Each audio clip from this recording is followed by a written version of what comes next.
Os bancos e instituições financeiras obtêm recursos para empréstimos e outras atividades por meio de diversas fontes. A principal fonte de recursos para o crédito dos bancos são os depósitos de clientes. Uma das principais fontes de financiamento dos bancos são os depósitos feitos por seus clientes. Isso inclui contas correntes, contas poupança e depósitos a prazo ou investimentos. Os bancos usam esses depósitos para conceder empréstimos a outros clientes, ganhando juros sobre os empréstimos concedidos. Também podem emprestar recursos e viabilizar operações através de recursos próprios. Os bancos também usam seu próprio capital, que é o dinheiro que eles possuem como parte de seu patrimônio líquido, para financiar suas operações de empréstimo. O capital dos bancos é uma forma de absorver perdas caso os empréstimos concedidos não sejam pagos. Os bancos podem levantar capital emitindo ações ou títulos no mercado de capitais. Isso fornece uma fonte adicional de financiamento que pode ser usada para empréstimos e expansão de negócios. Também podem emprestar dinheiro uns a outros no mercado interbancário. Isso é comum para atender às necessidades de curto prazo de liquidez ou para equilibrar seus balanços. Bancos centrais, como o Federal Reserve nos Estados Unidos, podem realizar operações de mercado aberto para injetar ou retirar dinheiro do sistema bancário. Isso afeta a disponibilidade de recursos para empréstimos nos bancos comerciais. Alguns bancos podem buscar financiamento internacionalmente através de empréstimos em moedas estrangeiras ou emissão de títulos globais. Alguns bancos têm afiliações com fundos de investimento e seguradoras que fornecem seus recursos para as instituições em troca de parte da rentabilidade dos seus empréstimos e serviços financeiros efetivados. As instituições também podem acessar linhas de crédito ou recursos através de linhas externas junto a bancos centrais, bancos públicos, cooperativas ou instituições governamentais de fomento e desenvolvimento como uma forma de obter liquidez adicional. Chamamos esses recursos de recursos não controlados, por serem de outras instituições e terem suas regras próprias para concessão.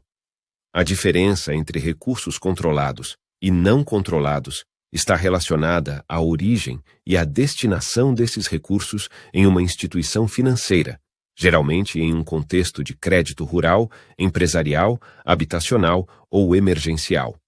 Os recursos controlados são recursos provenientes de fontes específicas controladas pelo governo ou por programas governamentais. Devem ser utilizados de acordo com as diretrizes e regulamentos estabelecidos pelas autoridades governamentais ou entidades que controlam esses recursos. No contexto do crédito rural, por exemplo, recursos controlados podem incluir linhas de crédito subsidiadas pelo governo para financiar atividades agrícolas. Esses recursos são controlados pelo governo, que estabelece taxas de juros abaixo do mercado e outras condições favoráveis, com o objetivo de incentivar a agricultura. Também pode acontecer para empresas através de linhas específicas, para investimento em estrutura ou compra de máquinas específicas e para pessoas físicas nos casos de linhas de suporte emergencial.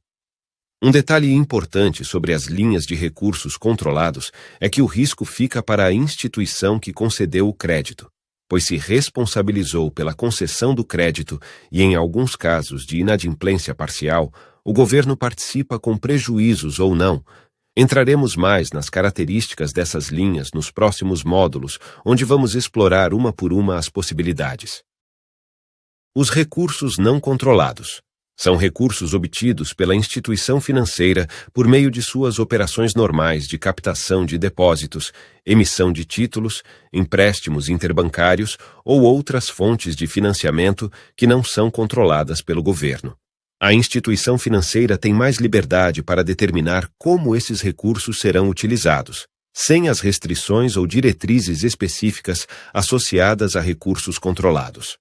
Recursos não controlados podem incluir depósitos de clientes em uma instituição financeira, que podem ser usados para uma variedade de fins, incluindo empréstimos a clientes agrícolas ou não agrícolas e investimentos em produtos financeiros. A distinção entre recursos controlados e não controlados é importante porque os recursos controlados geralmente têm condições especiais, como taxas de juros mais baixas, que visam estimular atividades específicas. Por outro lado, os recursos não controlados estão sujeitos às políticas e condições normais da instituição financeira. Através do conhecimento sobre o custo do recurso e sua origem, conseguimos entender como as instituições obtêm lucro e rentabilizam suas operações através do risco que correm ao emprestar. O spread é um termo comumente usado no setor financeiro e bancário para se referir a essa diferença entre duas taxas de juros ou dois preços financeiros relacionados. Geralmente, o spread está associado a empréstimos, títulos, depósitos e outros produtos financeiros. É uma medida importante porque indica o custo ou o lucro que uma instituição financeira pode obter ao realizar uma determinada transação.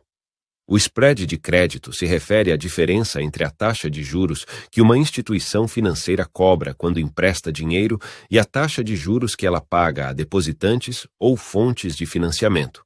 Por exemplo, se a instituição empresta dinheiro a uma taxa de juros de 8% a seus clientes e paga uma taxa de juros de 4% a depositantes em contas de poupança, o spread de crédito é de 4%.